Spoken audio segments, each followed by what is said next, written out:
Homem é preso em flagrante acusado de violentar a enteada de apenas 5 anos. Confusão em escola.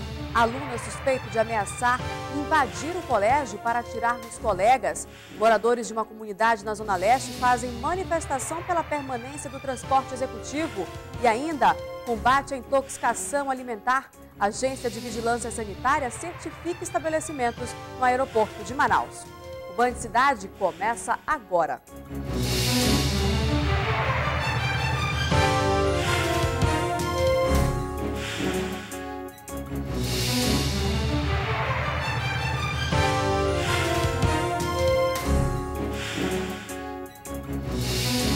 Boa tarde. Amanhã foi de pânico entre pais e estudantes de uma escola particular em Manaus. Um aluno teria ameaçado invadir a escola para atirar nos colegas. Pais preocupados e segurança redobrada. Foi assim o início da manhã nesta escola particular. Um aluno de 13 anos do ensino fundamental teria colocado em uma rede social que atiraria nos colegas da escola. Alguns pais não trouxeram os filhos, outros que chegaram na escola viram o movimento com os filhos, retornaram com os filhos para casa. Segundo a diretoria, o adolescente despertou a atenção da turma durante um trabalho sobre a Segunda Guerra Mundial. O menino demonstrou fascínio pelo nazismo e a insistência também chamou a atenção dos professores. Aí a escola averigou porque esse aluno tinha tanto interesse por esses conteúdos e encaminhamos isso junto à família, o SOI, a CT e depois juntamente com o Conselho Tutelar. Então, há um conselheiro hoje acompanhando essa situação, então surgiu esse boato de que ele entraria hoje. Devido ao pânico causado entre os alunos, os estudantes foram liberados e as atividades escolares desta quarta-feira suspensas. Mas, de acordo com a diretoria da escola, a notícia não passou de uma brincadeira de mau gosto. Um trote. Um outro aluno da mesma escola, só que do ensino médio, teria usado o nome do colega para criar um perfil falso na internet e espalhar a notícia. Só que esta informação não foi confirmada pela polícia. Mesmo assim, os pais dos alunos invadiram o colégio e exigiram a saída do adolescente. Isso me deixou numa situação como pai e responsável pelo meu filho de vir até o colégio tomar as informações. Agora, já tomando o pé das informações e tudo que está acontecendo, eu acho que a situação foi tratada de uma maneira sensacionalista. Tanto é que eu fiquei realmente apreensivo e estou aqui no colégio, tão logo soube da notícia. Minha filha ligou desesperada pedindo que eu viesse a buscar, que tinham sido ameaçados, queriam atirar, né? Inclusive o aluno é da sala dela e tem alguma coisa assim que seria de uma gangue, uma rede neonazista, né? E aí isso nos preocupou, porque ela havia comentado isso com a gente já em casa, há alguns meses atrás. Só que assim, a gente realmente não confiou, assim, achou que era simplesmente coisa de adolescente. O caso foi repassado ao Conselho Tutelar, que vai decidir se o aluno será ou não expulso da escola. Absurdo. E a terça-feira também foi de confusão na base de policiamento do bairro Santa Etelvina. O problema começou com uma denúncia de violência doméstica e terminou com a prisão de um policial militar. Fábio mostra os ferimentos no corpo que, segundo ele, foram causados por policiais militares. Eu tive um problema com minha esposa, já estava resolvido, nós já não tava mais nenhum problema nem a mim nem contra ele. Tive uma desavença com meu cunhado, foi quando chegou a minha cunhada com a polícia militar, invadindo a minha residência, que eu estava na parte de cima, eu moro na parte de cima da casa.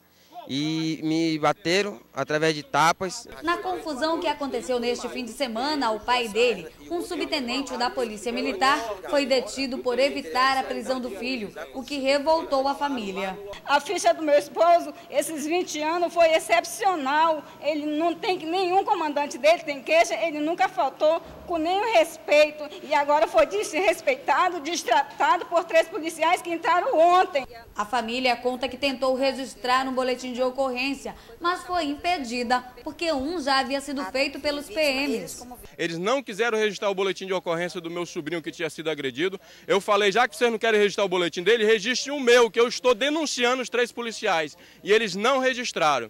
Depois de muita conversa que eu ameacei de chamar a imprensa, na segunda-feira à tarde, que isso aconteceu no domingo, é que eles foram fazer um registro de ocorrência, mas não quiseram registrar a invasão de domicílio. A família denuncia por agressão os soldados Johnny da Silva Costa, Marcelo Silva da Costa Júnior e Carlos César Lopes do Nascimento. A denúncia iniciou com uma agressão de violência doméstica, né, e terminou com um suposto impedimento do policial militar na ocorrência. E, em fato disso, isso caracteriza uma transgressão disciplinar e, como eu disse, esse é um procedimento militar.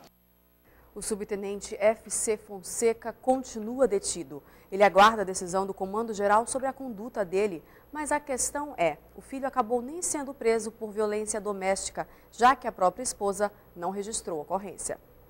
Uma mulher e um homem que disse ser mototaxista foram presos por tráfico de drogas. Depois de denúncias, a polícia chegou até Francinete Souza Lima, de 30 anos, e Charles Vasques Malaquias, de 34. A flagranteada confessou que mantinha em sua residência uma certa quantidade de entorpecentes, né? Então a equipe foi até a residência dela, de fato localizou a droga que ela havia confessado possuir. Ainda segundo a polícia, Charles já tinha 2 mandados de prisão, um por roubo e o outro por homicídio. Com eles foram apreendidos uma moto usada para o transporte da droga, dinheiro e várias trouxinhas de cocaína. Os acusados já foram encaminhados à cadeia pública Raimundo Vidal Pessoa, no centro de Manaus. Fiscais do Instituto de Proteção Ambiental do Amazonas apreenderam nesta terça-feira, no município de Manacapuru, 7 embarcações com cerca de 180 metros cúbicos de madeira ilegal. Entre as espécies, azimbre e cedrinho. Segundo um dos fiscais do IPAAM, 4 ribeirinhos levavam a madeira para serem comercializadas nas serrarias de Manacapuru. Os proprietários das embarcações serão multados. Enquanto a questão não se resolve, os moradores de uma comunidade na Zona Leste fizeram uma manifestação para pedir a permanência dos ônibus executivos aqui na cidade. Da comunidade Nova Conquista até o centro da cidade, os moradores enfrentam uma viagem. O pior é esperar pelos ônibus. Apenas 2 linhas fazem a rota no local, o 089 e o 680. E os 2 só circulam na Zona Leste. Segundo os moradores, o transporte executivo é a única opção para ir até o centro. Porque o executivo tem quebrado um galho bastante bom para a nossa comunidade. Então, o nosso apelo é que os executivos permaneçam, independente de chegar ônibus novos ou não. A notícia da retirada dos ônibus executivos das ruas revoltou este grupo de moradores. E a única opção que nós temos no momento, que não atrasa, de vez em quando está passando, entendeu? Às vezes você está na parada esperando um coletivo normal, ele prega. Caso os ônibus executivos saiam das ruas, a comunidade afirmou que vai fazer novas manifestações, desta vez na prefeitura. A gente demora muito na parada, o ônibus custa passar. Quando ele passa, é lotado. Veja em instantes, Anvisa certifica estabelecimentos no aeroporto de Manaus no combate à intoxicação alimentar. E ainda, homem é preso em flagrante por violentar uma criança de apenas 5 anos. Não perca o Band Cidade, volta já.